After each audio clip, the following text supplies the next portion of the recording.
어느 날 남편의 상사가 제 앞에 나타났습니다. 남편의 승진을 핑계로 건넨 유혹. 그 노련한 시선과 말 한마디에 오랫동안 눌러왔던 욕망이 꿈틀거리기 시작했습니다. 이성으로는 멈춰야 한다는 걸 알았지만 스스로도 부정할 수 없는 갈망과 흔들림. 그녀는 결국 금기의 선을 넘어섰고 다시는 돌아갈 수 없는 곳까지 스스로를 내몰았습니다. 평범했던 일상 속 욕망의 그림자에 잠식돼가는 한 여자. 그 끝은 결국 자기 파괴라는 걸 알면서도 말이죠. 그럼 이 기막힌 사연 시작하기 전에 구독과 좋아요 부탁드립니다. 그리고 댓글로 여러분의 솔직한 생각도 남겨주세요. 요즘 저는 거울을 잘 안 봅니다. 아니, 사실 거울을 볼 자신이 없습니다. 한때는 거울 앞에 서는 시간이 하루 중 가장 행복했어요. 머리를 말리고 연한 화장을 하고 립스틱을 바를 때마다 나는 아직 괜찮아. 스스로 그렇게 속이며 살았으니까요. 하지만 이제는 거울 속의 그 여자가 너무 낯설기만 합니다. 오늘 아침도 그랬어요.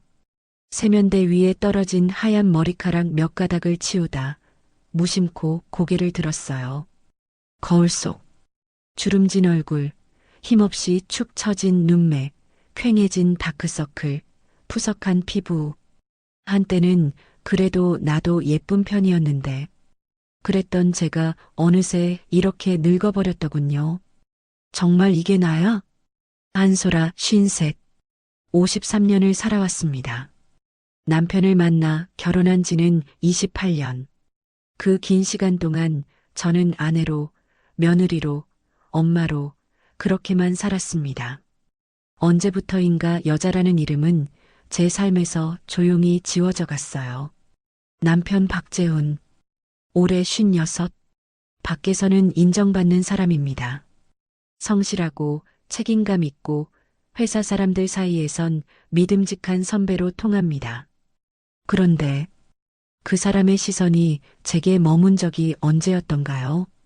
예전엔 분명 그의 손길이, 그의 눈빛이 저를 감싸주던 시절이 있었어요.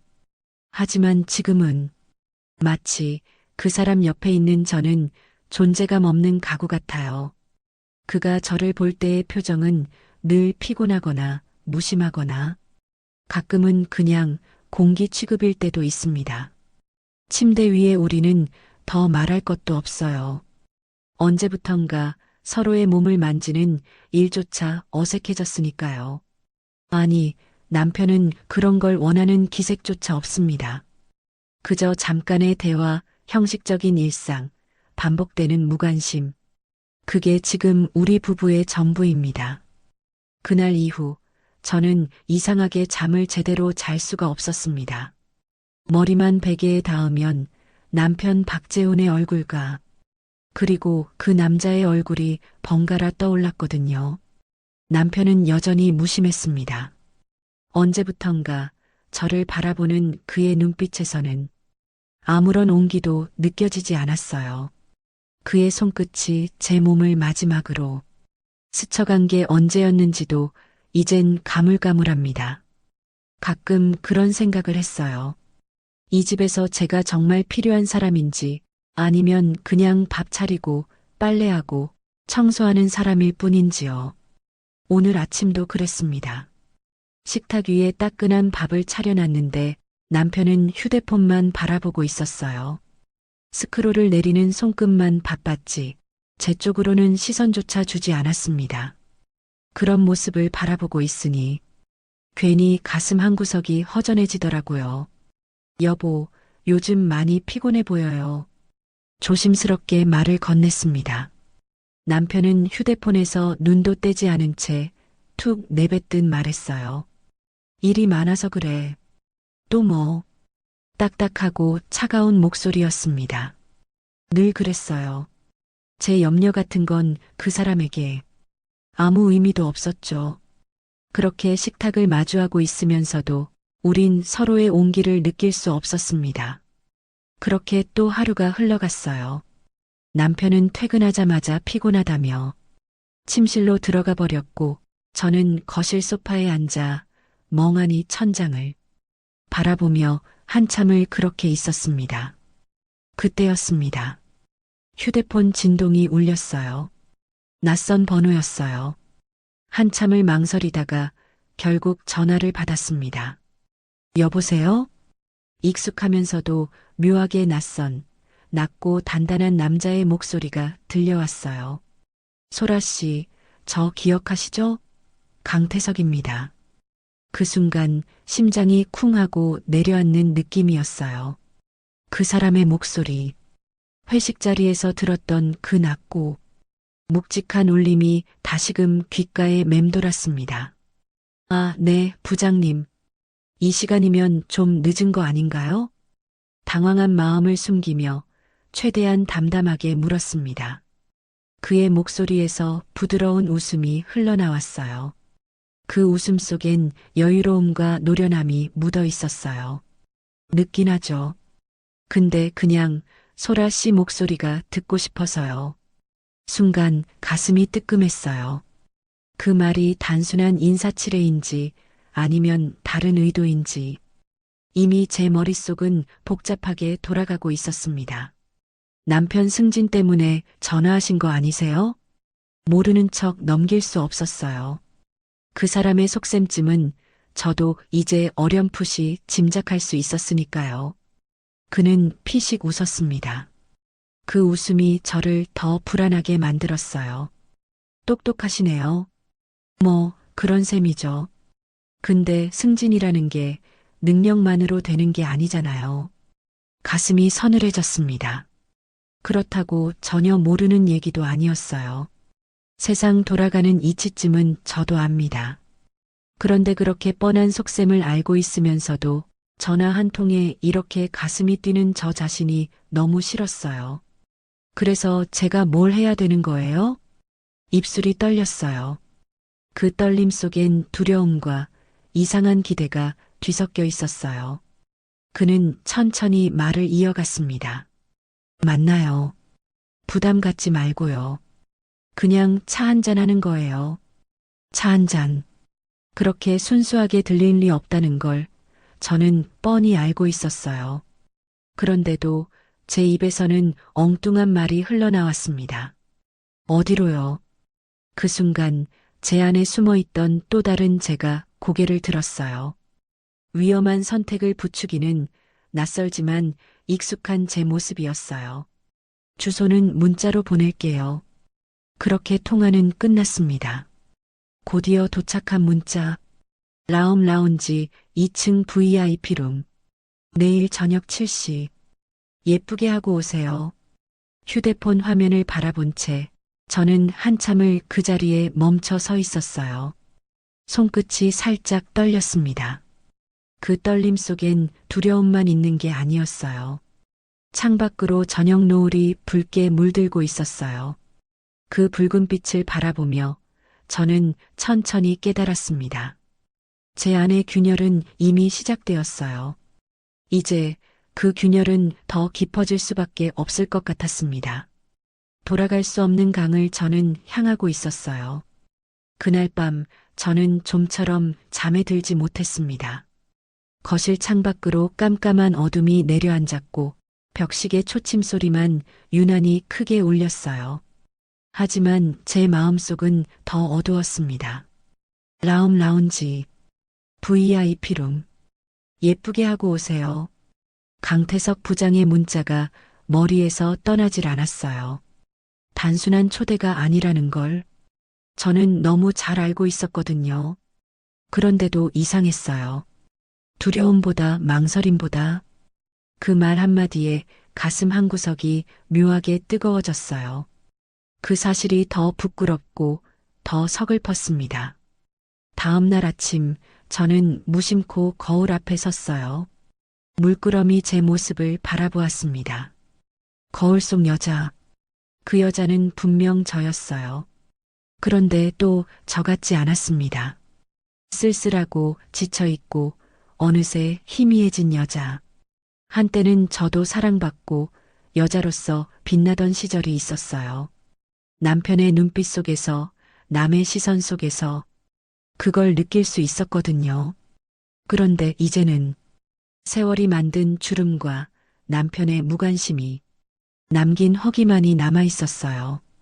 이렇게 늙어가는 거구나. 저도 모르게 그렇게 중얼거렸습니다. 거울 앞에 오래 서 있으니 왠지 모르게 허기가 밀려왔어요. 단순히 배고픔이 아니라 여자로서의 인정받고 싶은 욕망, 잊힌 존재가 아닌 누군가의 시선 속에 남고 싶은 갈망 같은 것들이었어요. 서랍을 열었어요. 한동안 꺼내지도 않았던 화장품들이 먼지를 뒤집어 쓰고 있었어요. 손끝으로 파우더를 문지르고 립스틱을 발라봤어요. 익숙하면서도 낯설었습니다. 어디선가 잊혀졌던 제 모습이 조금씩 다시 떠오르는 기분이었어요. 머뭇거리다 옷장 문을 열었습니다. 가장 깊숙한 곳에 몇 년 전 샀던 검은색 원피스가 걸려 있었어요. 한 번도 입지 못했던 옷이었어요. 그땐 용기가 없었거든요. 이 나이에 이런 옷을 입는 게 어쩐지 부끄럽고 어울리지 않는 것 같아서요. 그런데 오늘은 이상하게 그 옷을 꺼내 입어보고 싶었습니다. 마치 오랫동안 잠들어 있던 또 다른 제가 그 옷을 입고 거울 앞에 다시 서고 싶다고 말하는 것 같았어요. 참 바보 같아. 혼잣말을 하며 웃었어요. 그런데 그 웃음 뒤로 묘한 씁쓸함이 남았습니다. 거울 속의 제가 어쩐지 조금은 달라 보였거든요. 피부는 여전히 늘어졌고 눈가 주름은 감출 수 없었지만 그 눈빛 속에 잊고 지냈던 뭔가가 조금씩 피어나고 있었어요. 그게 허영일지 욕망일지 아니면 그냥 외로움의 발버둥일지는 모르겠습니다. 그저 확실한 건 지금 이대로 아무것도 없이 늙어가고 잊혀지고 그렇게 사라지는 인생을 저는 견딜 수 없다는 거였어요. 휴대폰을 집어들었어요. 그 사람의 문자가 다시 눈에 들어왔습니다. 내일 저녁 7시 예쁘게 하고 오세요. 문자를 바라보며 저는 한참을 가만히 서 있었습니다. 그리고 아주 천천히 고개를 끄덕였어요. 그래, 오늘만큼은 잊혀진 여자가 아니라 한 번쯤 다시 살아있는 여자여도 괜찮겠지. 그 말이 너무 슬프고도 달콤했습니다. 시간은 참 느리게도 흘렀습니다. 하루 종일 거울을 바라보고 옷장 앞을 서성이다 보면 금방 저녁이 될 줄 알았어요. 그런데 시계는 마치 일부러 장난을 치는 것처럼 느릿하게만 움직였어요. 라움 라운지, VIP룸. 그곳으로 가야 하는 시간이 다가오고 있었습니다. 마음속에 수백 번을 그만두자고 다짐했어요. 미쳤지, 소라야. 그게 뭔 짓이야. 몇 번이고 그렇게 속으로 중얼거렸습니다. 하지만 또 다른 제 안에 제가 고개를 들었어요. 그 목소리가 저를 자꾸만 유혹했어요. 한 번쯤은 괜찮아. 지금 아니면 평생 여자로 살아보지 못할지도 몰라. 그 말이 부정할 수 없이 달콤했어요. 저녁 6시가 조금 넘자 저는 결국 옷장을 열었습니다. 검은 원피스와 작은 클러치백을 챙기고 마지막으로 거울 앞에 섰어요. 평소 같았으면 절대 시도하지 않았을 붉은 립스틱을 조심스레 입술에 그렸어요.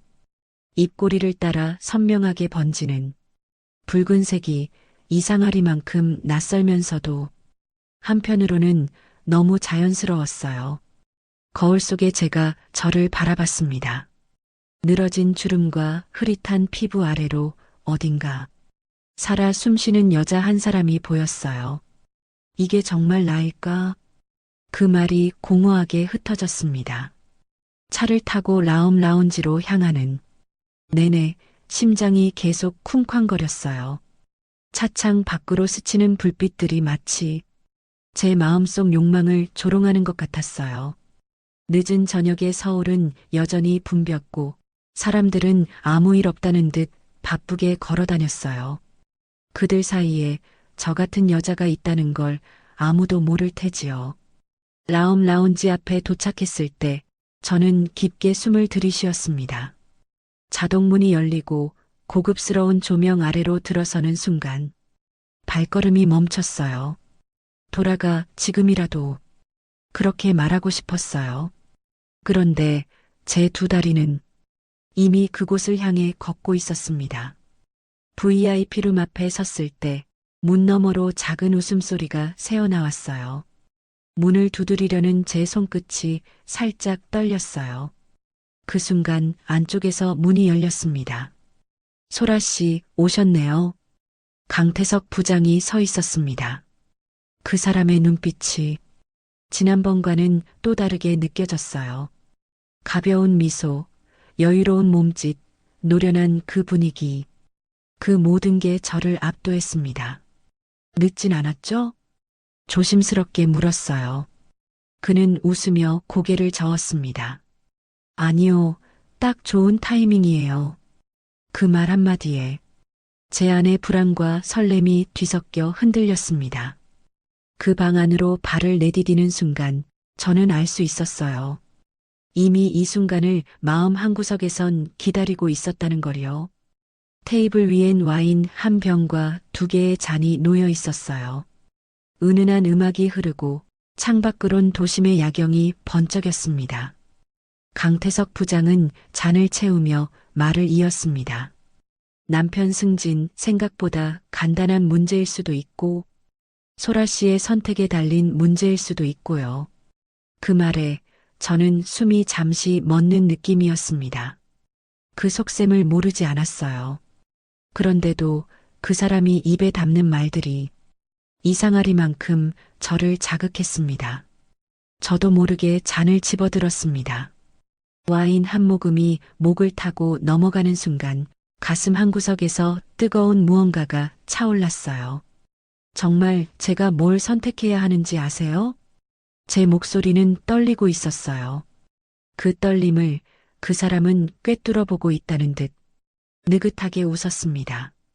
그건 천천히 이야기해요. 오늘 밤은 그냥 소라 씨가 여자로서 편해질 수 있는 시간이니까. 그 말에 제 심장은 또다시 격하게 뛰기 시작했습니다. 돌이킬 수 없는 문턱 앞에 저는 이미 서 있었습니다. 그 밤 저는 평생 잊고 살았던 감정을 다시 마주해야 했습니다. 와인 한 잔이 목을 타고 넘어가면서 몸이 천천히 풀어졌어요. 어느새 저도 모르게 긴장과 불안은 조금씩 흐려지고 그 자리를 낯선 설렘과 묘한 떨림이 채워갔습니다. 강태석 부장은 느긋하게 잔을 기울이며 저를 바라봤어요. 그 눈빛엔 어떤 서두름도 없었고 오히려 이미 저를 다 읽어버렸다는 듯한 여유만이 가득했습니다. 오랜만에 이렇게 차려입으셨나 봐요. 그 사람의 시선이 제 어깨부터 발끝까지 천천히 내려갔어요. 그 시선에 온몸이 따끔거렸습니다. 부끄럽고 그런데 이상하리만치 기분이 나쁘지 않았어요. 이런 옷 사실 한 번도 못 입었어요. 오늘이 처음이에요. 조금 쑥스러웠지만 솔직하게 말했어요. 그의 입꼬리가 살짝 올라갔습니다. 아깝네요. 소라 씨는 충분히 그런 옷이 잘 어울리는 분인데. 그 말에 저는 고개를 돌렸어요. 입가에 스치는 미소를 감추고 싶었어요. 하지만 이미 제 안에서 무언가가 꿈틀거리고 있었어요. 그동안 잊고 살았던 여자라는 감각, 시선 한 번, 말 한마디에 가슴이 두근거리는 그런 감정이요. 그 사람은 능숙했어요. 가벼운 농담도, 눈빛도, 손끝의 동작까지도 마치 다 계산된 듯 자연스러웠습니다. 그런데 그 능숙함에 저는 점점 더 깊이 빨려 들어갔어요. 와인을 몇 잔 더 비우고 나니 몸이 조금씩 뜨거워졌습니다. 긴장도 망설임도 어느새 희미해졌어요. 저도 알고 있었어요. 이런 자리가 이 시간이 단순히 차 한 잔으로 끝나지 않을 수도 있다는 걸요. 그런데도 이상하게 그 끝을 두려워하기보단 그 끝을 향해 천천히 걸어가고 싶은 욕망이 더 커져만 갔어요. 소라 씨, 그 사람이 조용히 제 이름을 불렀습니다. 그 목소리가 귀를 스치며 심장까지 내려앉는 느낌이었어요. 네, 부장님. 제 목소리는 이미 가벼운 떨림으로 가득 차 있었어요. 그는 천천히 다가왔습니다. 저와의 거리를 아주 조심스럽게, 그러나 확실하게 좁혀왔어요. 소라 씨는 참 솔직하세요. 사실 대부분의 여자들은 이런 자리에 오면 아닌 척부터 하거든요. 그 말에 저는 숨을 삼켰어요. 저도 아닌 척 하려고 했어요. 근데 그게 잘 안 돼서요. 제 눈빛을 피할 수 없었습니다. 그 사람의 눈동자가 너무 깊고 너무 솔직했으니까요. 저 많이 흔들리고 있어요. 입 밖으로 나온 말에 제 스스로도 놀랐어요. 그 사람은 잠시 말없이 저를 바라보다 고개를 끄덕였습니다. 그래도 괜찮아요. 소라 씨는 그럴 자격이 충분해요. 그 말이 마음 깊숙한 곳을 건드렸어요. 그동안 저는 누군가의 아내로, 며느리로 그저 참고 버티고 스스로를 숨기며 살아왔어요. 여자로서의 욕망도 감정도 다 묻어두고 그렇게 살아야만 좋은 아내, 괜찮은 사람이라는 착각 속에서요. 그런데 지금 그 모든 걸 부정당하는 기분이 이상하게 벅차올랐어요. 탁자 위에 놓인 와인잔을 바라보며 저는 깊게 숨을 들이쉬었습니다. 그리고 천천히 고개를 들었어요. 부장님, 저 정말 괜찮을까요? 그 사람이 말없이 제 손등 위에 손을 올렸습니다. 그 따뜻한 온기가 심장까지 번졌어요. 오늘만큼은 소라 씨가 하고 싶은 대로 해요. 그 누구도 뭐라 할 수 없어요. 그 말에 저는 조용히 고개를 끄덕였습니다. 스스로도 멈출 수 없는 마음이었어요. 그렇게 저는 천천히 금기의 선을 향해 다가가고 있었습니다. 그 밤 저는 제 스스로를 점점 더 낯설게 느꼈습니다. 와인의 향이 은은하게 공기를 감돌았고 그 사람의 손끝이 닿은 자리엔 묘한 전율이 남아 있었어요. 강태석 부장의 시선은 여전히 느긋했습니다. 그런데 그 느긋함 속에서 묘한 압박감이 느껴졌어요. 마치 모든 걸 이미 알고 있고 제가 어떻게 반응할지도 다 읽고 있다는 듯이요. 소라 씨, 괜찮으세요? 그의 목소리가 조용히 귀를 스쳤습니다. 저는 작은 숨을 삼키며 고개를 끄덕였어요. 네, 그런데 저도 제가 좀 이상해요. 솔직히 말하지 않을 수 없었어요. 제 안에서 낯선 감정들이 뒤엉켜 꿈틀거리고 있었으니까요. 불안, 두려움, 기대, 설렘, 그리고 욕망. 그 모든 게 한꺼번에 밀려들었어요. 이상한 게 아니에요. 그가 미소를 지으며 말을 이었습니다. 소라 씨는 지금 숨 쉬는 거예요. 여자로서요. 그 말에 저는 피식 웃음이 새어나왔어요. 그 웃음 뒤에 남는 씁쓸함을 숨길 수 없었습니다. 그래요. 언제부터였는지 저는 스스로를 숨기며 살았어요. 좋은 아내, 며느리, 괜찮은 사람으로만 남으려고요. 여자로서의 숨을 멈추고 살았던 거예요. 그런데 지금 이 순간만큼은 그 숨을 참을 수 없었습니다.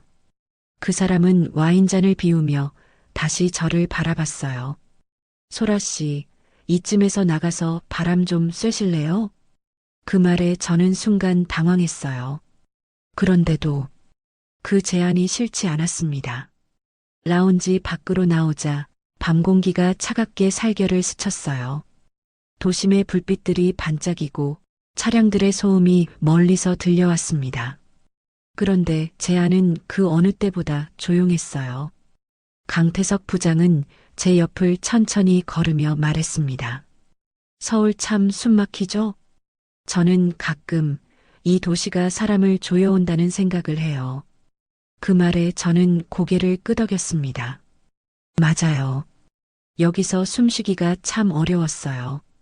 그 사람의 시선이 잠시 제 옆 얼굴에 머물렀어요.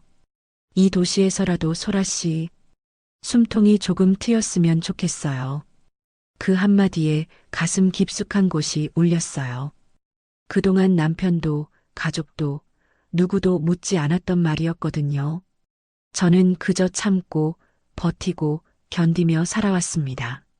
누구도 당신 괜찮냐고 묻지 않았어요. 그런데 지금 그 질문 하나가 얼마나 위태롭게 저를 흔드는지 모르겠어요.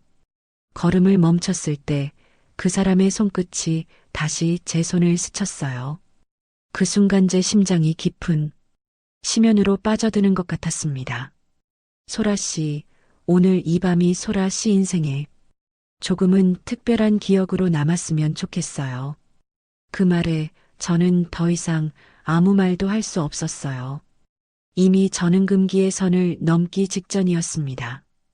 그 밤이 깊어질수록 저의 망설임도 두려움도 희미해져 갔어요. 그리고 남은 건 여자로서의 갈망과 벗어나고 싶은 충동뿐이었습니다. 그 밤 이후 저는 더 이상 예전의 제가 아니었습니다.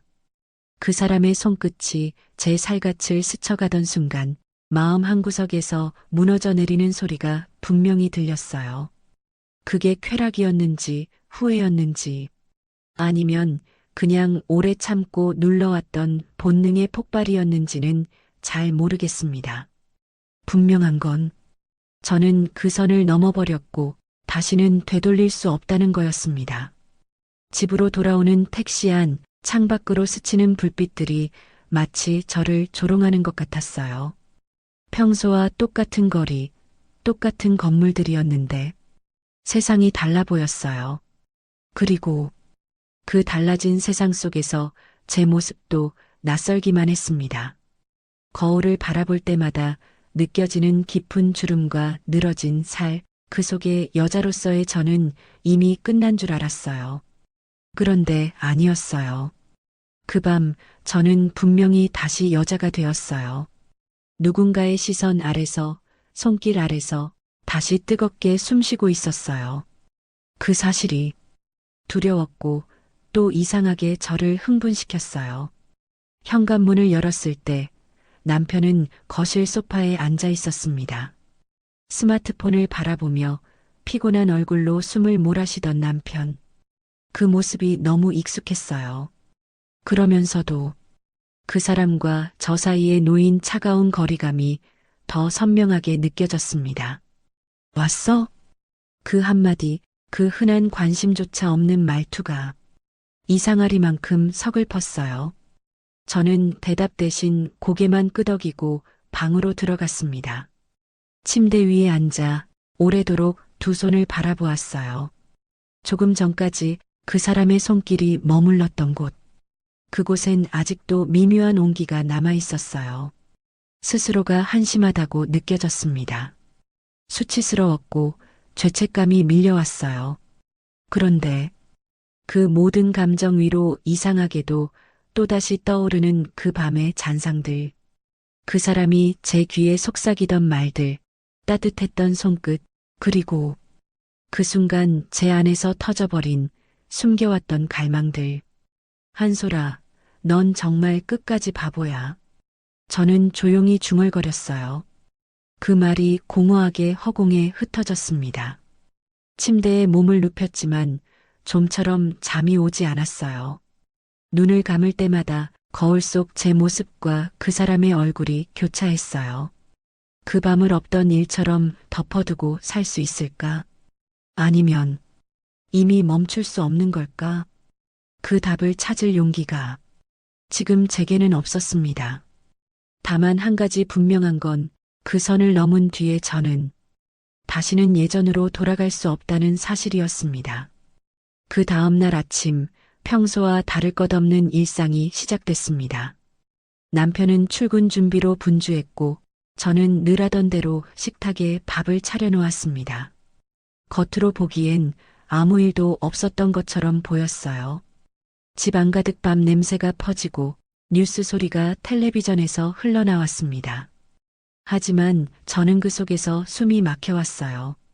거울 속에 비친 제 얼굴을 보았을 때 피부는 여전히 늘어져 있었고 눈가 주름은 어제보다 더 깊어진 것 같았어요.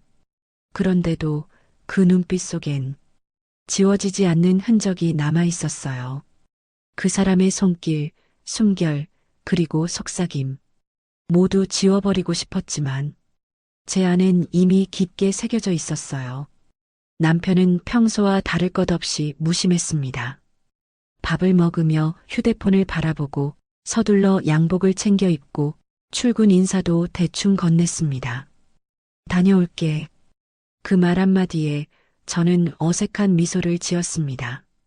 조심히 다녀오세요. 그 말조차 가슴 한구석이 허전하게 느껴졌습니다. 남편이 집을 나서고 나서야 저는 주저앉을 수 있었어요. 텅 빈 거실에 앉아 두 손으로 얼굴을 감쌌습니다. 다 끝났다고 생각했는데 아무리 스스로를 다독여도 그날 밤의 기억은 사라지지 않았어요. 휴대폰을 집어들었다가 강태석 부장의 번호를 바라보다 이내 다시 내려놓았습니다. 그 사람도 아마 이미 모든 걸 예상했을 거예요. 그런데 그 사람이 보내온 문자 하나에 저는 또다시 가슴이 두근거렸어요. 괜찮으세요? 어제 많이 힘들었을 텐데.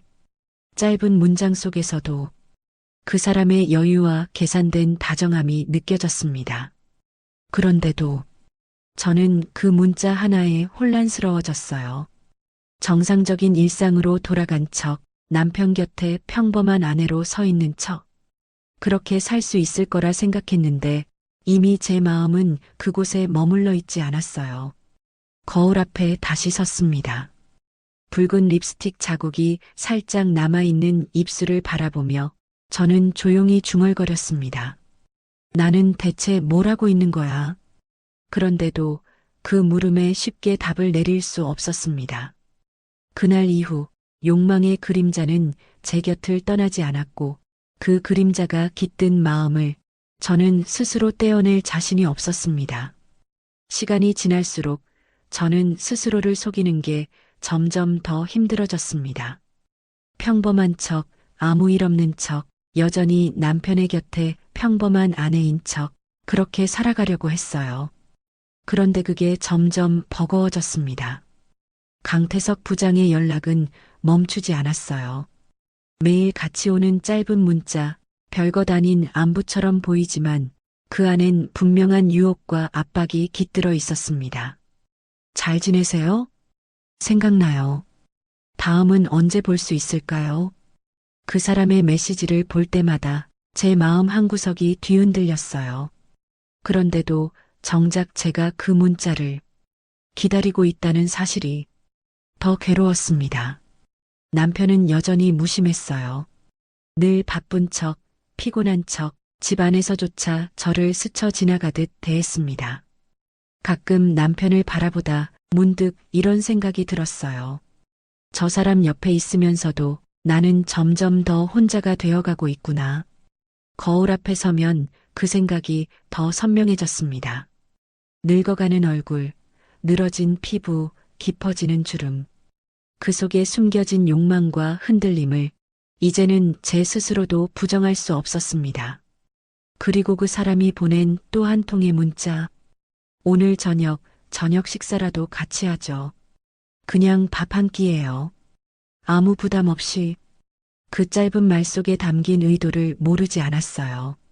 그런데도 제 손끝은 이미 휴대폰 화면 위를 맴돌고 있었습니다. 정말 바보야 한소라. 스스로를 타박했지만 그런 제 마음을 멈출 수 없었어요. 결국 저는 짧은 답장을 보냈습니다. 시간 알려주세요. 그 문자 하나를 보내고 나니 가슴이 쿵 내려앉는 느낌이었어요. 이제 더 이상 돌아갈 수 없다는 걸 저는 너무 잘 알고 있었습니다. 그날 저녁 저는 마치 누군가에게 이끌리듯 다시 그 사람을 향해 걸어갔습니다. 머리로는 수백 번을 그만두자고 다짐했어요. 이제 정말 멈춰야 한다고. 더 깊이 빠지면 돌아갈 수 없을 거라고. 그렇게 스스로를 설득했어요. 그런데도 제 두 다리는 이미 다른 선택을 하고 있었습니다. 라움 라운지, 같은 장소, 같은 시간. 그 사람의 손끝이 스친 이후 제 안에 남은 모든 이성은 조금씩 부서지고 있었어요. 강태석 부장은 여전히 여유로웠습니다. 그 사람의 눈빛은 마치 모든 걸 다 아는 듯 했고, 제가 어떻게 흔들릴지, 어디까지 무너질지를 이미 예감하고 있는 듯 했어요. 소라 씨, 와주셨네요. 그 사람의 낮은 목소리가 귀를 간지렸습니다. 이러면 안 되는 거 아는데. 그런데도 저도 제가 잘 모르겠어요. 제 목소리는 이미 떨리고 있었습니다. 강태석 부장은 말없이 고개를 끄덕였어요. 그리고 천천히 제 손을 잡았습니다. 그 손끝에서 전해지는 온기에 저는 또다시 숨이 막혀왔습니다. 지금이라도 돌아갈까요? 그 사람이 조용히 물었습니다. 그 말이 어쩌면 마지막 기회였는지도 몰라요. 그런데 저는 고개를 저었습니다. 아니에요, 이미 너무 멀리 왔어요. 그 말과 함께 제 안에 남아있던 마지막 이성이 완전히 무너졌습니다. 그 밤 저는 다시 한번 선을 넘었습니다. 욕망의 심연 속으로 더 깊이 빠져들었어요. 그리고 그 이후의 시간은 흐릿하게 기억됩니다. 서로의 온기, 속삭임, 숨결. 그 모든 게 하나로 뒤엉켜 있었어요. 그렇게 말한 제 입술 위로 그 사람의 숨결이 닿았습니다. 순간 온몸이 전율했어요. 그건 단순한 스킨십이 아니었어요. 오랫동안 눌러왔던 욕망이 이제는 더 이상 감출 수 없는 상태로 터져버린 순간이었습니다. 그 사람의 손끝이 제 목선을 따라 내려갔습니다. 얇은 실크 블라우스 위로 느껴지는 따뜻한 손바닥, 그 부드러운 움직임에 저는 숨을 삼킬 수밖에 없었습니다. 옷감이 천천히 밀려 올라가고 그 아래로 드러나는 살결이 차가운 공기와 뜨거운 손길 사이에서 미세하게 떨렸습니다. 그 사람의 입술이 제 어깨를 훑고 다시 귀 뒤로 올라왔을 때 저는 더 이상 저를 부정할 수 없었습니다. 소라 씨, 괜찮아요. 오늘 밤 원하는 대로 해요. 그 말과 함께 침대 가장자리로 이끌린 저는 순식간에 옷을 벗겨졌습니다. 실크 원피스가 바닥으로 흘러내리고 그 아래로 감춰졌던 제 몸이 드러났어요. 늘어진 피부와 굴곡진 실루엣, 모든 걸 그 사람 앞에 드러내는 순간 부끄러움 대신 이상하리만치 해방감이 밀려왔습니다. 그 사람의 입술과 손끝이 제 몸 곳곳을 탐색하듯 훑어갔어요. 피부가 스치는 소리, 숨결이 부딪히는 소리, 그리고 오랫동안 잠들어 있던 제 몸이 다시 깨어나는 소리까지. 손끝이 허벅지를 따라 천천히 올라왔을 때 저는 저도 모르게 다리를 벌렸습니다. 억눌러왔던 욕망이 더 이상 저항할 수 없는 뜨거운 떨림으로 번지고 있었어요. 그 사람의 입술이 제 어깨를 타고 내려오고 손끝이 내 몸을 따라 천천히 흔들리듯 스쳤을 때 온몸이 부서질 듯 떨렸습니다. 숨을 내쉴 틈도 없이 그 사람은 나를 깊숙이 감싸 안았습니다. 서로의 숨결이 하나로 엉키는 순간 저는 오랜만에 제 안 깊은 곳까지 다시 살아나는 감각을 느꼈어요. 수치도 후회도 그 순간만큼은 아무런 의미가 없었어요. 격렬한 숨소리와 함께 제 몸은 한 번도 경험하지 못한 강렬한 떨림에 휘말렸습니다. 떨림, 흔들림, 터질 듯한 전율. 그 모든 게 연달아 밀려왔어요. 절정에 이르렀을 때 저는 터질 듯한 숨을 뱉으며 조용히 속삭였습니다. 더는 멈출 수 없어요. 그렇게 욕망의 그림자는 저를 완전히 집어삼켰습니다. 다음 날 아침 침대 위에서 천장을 바라보며 저는 조용히 숨을 내쉬었습니다. 끝났어, 그 말이 공허하게 퍼졌습니다. 끝이라는 게 단순히 관계의 끝이 아니라 예전의 제 모습이 완전히 사라졌다는 의미라는 걸 저는 너무 잘 알고 있었습니다. 욕망은 한 번 발을 들이면 되돌릴 수 없는 세계였어요. 다시 평범한 아내로 남편의 곁으로 돌아갈 수 있을지 모르겠습니다. 하지만 확실한 건 거울 속의 저는 이제 완전히 달라졌다는 사실이었습니다. 거울 앞에 선 저는 더 이상 숨겨진 여자가 아니었어요. 상처도 흔들림도 죄책감도 그 모든 걸 안고 살아가는 한 여자.